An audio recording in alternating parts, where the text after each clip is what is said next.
How's it going, everybody? Jesse Montaño back for another mailbag. Avs, NHL. We're talking about it all. It's the middle of the offseason, but you guys still got the questions coming in. We had some good questions coming in this week. Dive into all of them. Keep an eye out. We'll be doing these every Monday. We've been doing them on Fridays. We're not going to be doing these every Monday, so keep an eye out on Friday. Over the weekend, get your questions in. We'll be coming at you, answering all your questions Monday evenings. We're recording them in the morning, coming at you Monday evening. Let's get started. Would the Avs be better? Do they need to go get a heavyweight fighter like Matt Rempe? No. These players, look, nothing against Rempe. Good, seems like a good kid, hard-working kid. The video's been going around of him training with Georges Laraque this summer. It's all great. Those players don't play in key moments. Contending teams don't need players like that playing in key moments when the game is on the line, series are on the line. Players like Matt Rempe, Ryan Reeves, Curtis McDermott, they're not in the lineup. They're not helping you win. They're great little added security, nice enforcers in the regular season. Those are not players that take you over to the next level. So with all due respect to Rempe, no. Why didn't the Avs go get a big name like Stamkos or Gensel to replace Nichushkin or Landeskog? Mainly because you don't know if you need to replace those players yet.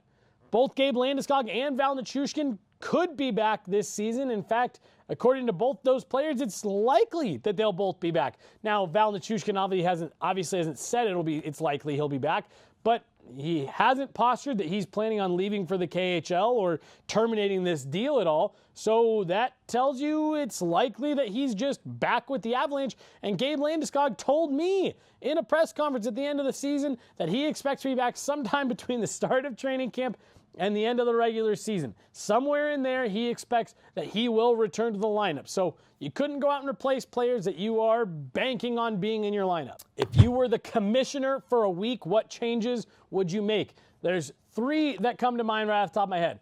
One is the rule that we were talking about last week. I would make it so that CHL players could play in the American Hockey League and NCAA players could have a little bit more flexibility to being part of training camps and things like that. Now that with all the NIL stuff, I think they can take some perks. So I'd fix some of the minor league prospect development issues. Then I'd put chips and sensors in the pucks, in the goal line, and in the blue line. Let's end the guessing game nonsense of was it over the line, was it not? Put some chips and some sensors in the pucks and maybe get some nicer blue line cameras.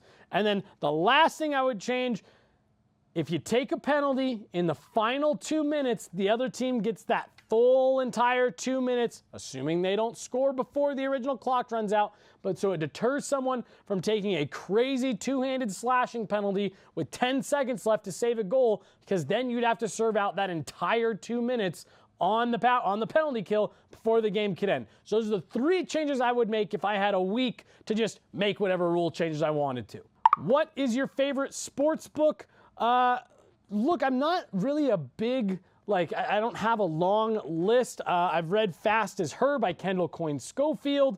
I've read a couple books about the Avs. I remember growing up, the Adrian Dater Blood Feud book was, I think, a book that I checked out 10 times between 5th grade and high school. But for me, it's A Guy Like Me by John Scott, the book that he wrote a couple years ago after everything that happened with the All-Star game, all of that.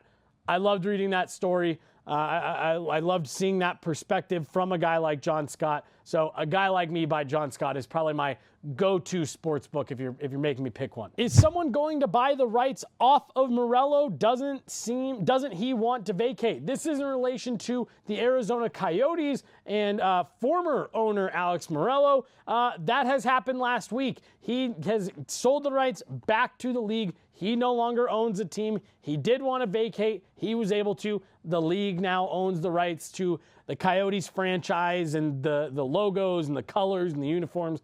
All of that has been sold back to the league. Do you think we'll see Nate improve on faceoffs?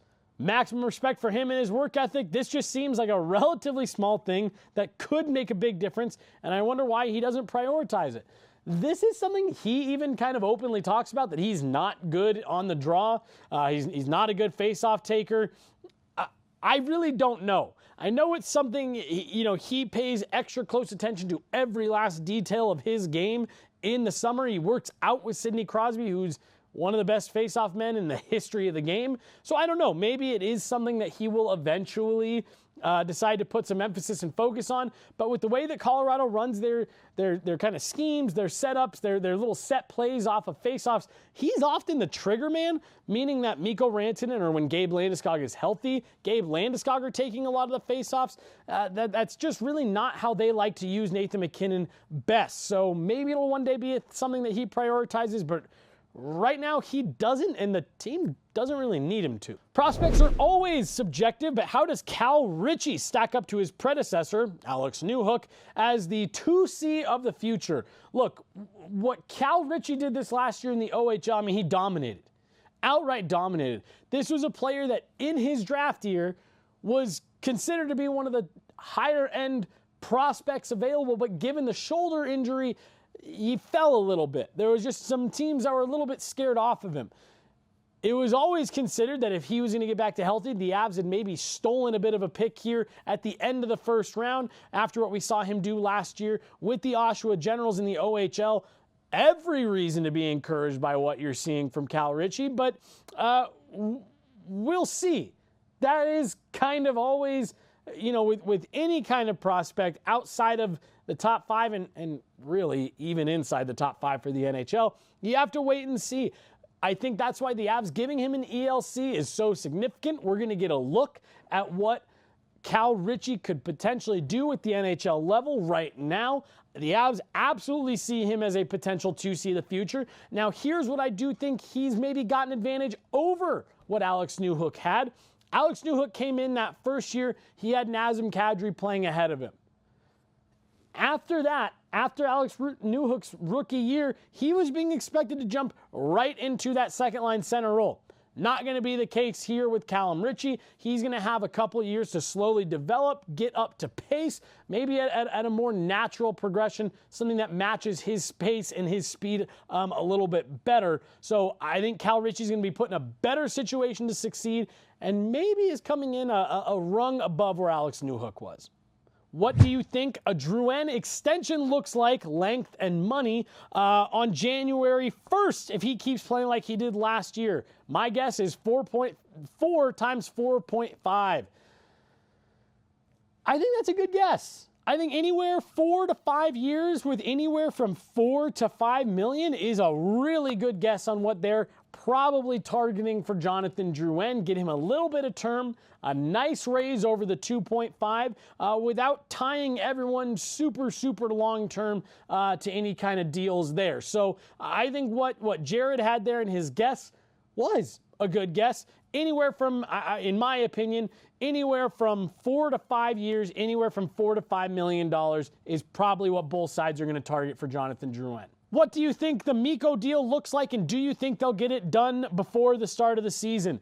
Look, we talked about this going back to the draft, that we knew with Mikko Rantanen's deal not expiring till after next season that there were other bits of business that they were going to need to get done first, namely Jonathan Drouin, Casey Middlestat, figuring out what's going on your back end a little bit. And I think they've done that. Now, maybe one bit of business that they are still working on before a Mikko Rantanen deal could potentially be something with Ross Colton. But again, the Mikko Rantanen extension, whenever they get it done, won't be kicking in until next year. So it's not going to affect your cap situation in the immediate. I would imagine Mikko Rantanen's camp is going to want to get this deal done before the season starts. You don't want to play out the rest of this season with all of this kind of looming over everything, as well as the Avs side of it. We just saw it with Steven Stamkos. You don't want to take this stuff up to the end of the season. Give them a chance to test free agency. It could strain relationships, things like that. I expect this to get done well in advance of training camp. When exactly that falls, we'll have to see. I just don't imagine they're going to want to start the next official season calendar with this still looming. In terms of term and money, I am expecting him to get a small raise over what he's making right now, especially with the cap going up this year and next. And then term, look, a player of Mikko Rantanen's caliber, you don't do a shorter term deal unless that's the only way you can get it done. I think this will be a 7-year deal, if not a max term 8-year deal. keep in mind, you can only give out 8-year deals if it's a player that you are re-signing. Should Mikko Rantanen, by some crazy anomaly, make it to free agency next summer, he would only be eligible for a 7-year deal as an unrestricted free agent from other teams. We'll see if the Avs flex that muscle of being able to give him an 8th year, a little bit of extra money guarantee on the back end of that deal. But I don't think they want this to carry over into training camp and beyond, and I think the Avs are going to try to get as much term as possible, while Mikko Rantanen will be eyeing a slight raise over what he's making right now. Any chance to see Richie start 9 games at right wing with Casey Middlestat, or more 4C?